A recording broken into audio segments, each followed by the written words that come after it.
Chapter 540. If the two families could work together after marriage, the two families might even have an opportunity to lead and take control of the entire South region. As he thought about this, he deliberately smiled and asked, "Faria, you are so outstanding and beautiful. So, I cannot help but wonder if you are already married?" Faria quickly replied in a hurry, "Uncle Whale, you must be joking. If I were to get married, my grandpa would surely have notified and invited you to come to my wedding banquet for a drink already." Fury smiled as he nodded slightly. This girl was very intelligent, and she knew exactly what to say. After that, he asked again, "Then, Faria, do you have a boyfriend now? If you have a boyfriend, can I know which family he is from?" As soon as Edward heard his father's question, he hurriedly looked at Faria with a concerned expression on his face as he looked forward to Faria's reply. Faria immediately thought of Alex at this moment. How good would it be if Alex was not married yet? She would have already confessed her feelings to him.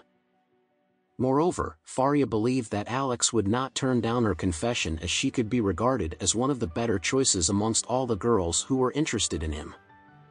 If that was the case, she could proudly reply and say that Alex Anderson was her boyfriend when someone asked her a question like this.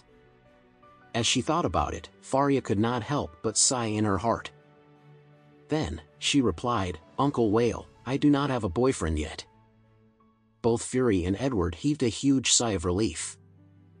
She did not have a boyfriend. That was perfect. It would not be easy for them to find another girl like Faria.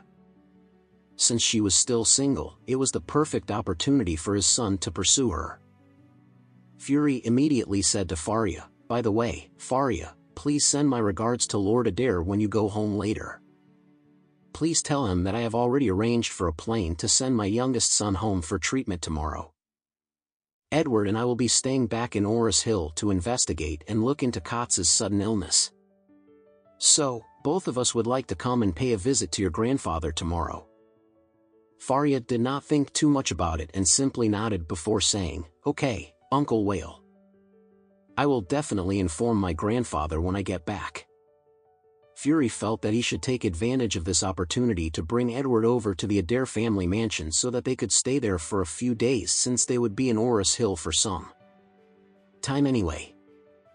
As the host, it was only natural for the Adair family to arrange for Fury and his son to stay at the Adair family mansion for a few days since they were visiting Orris Hill. This way, he would also be able to create an opportunity for his son to get closer to Faria.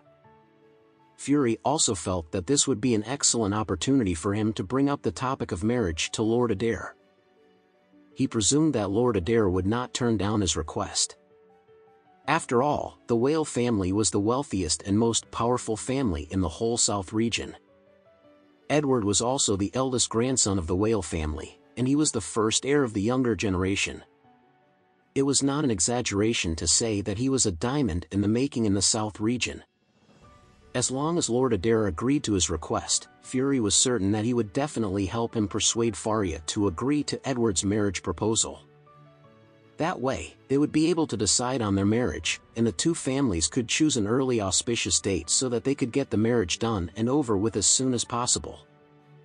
After all, Fury was not young anymore. He had already been looking forward to the day where he could hold his grandson and personally witness the continuation of the Whale family name. However, he had not met a woman who he deemed worthy of his son. When he saw Faria earlier, he immediately felt that there would be no better candidate to become his daughter-in-law in this world other than Faria. He never would have imagined that Faria's heart already belonged to someone else. Moreover, the man who made Faria so enamored was none other than the culprit who had turned his youngest son into a shit-eating beast. It was Alex.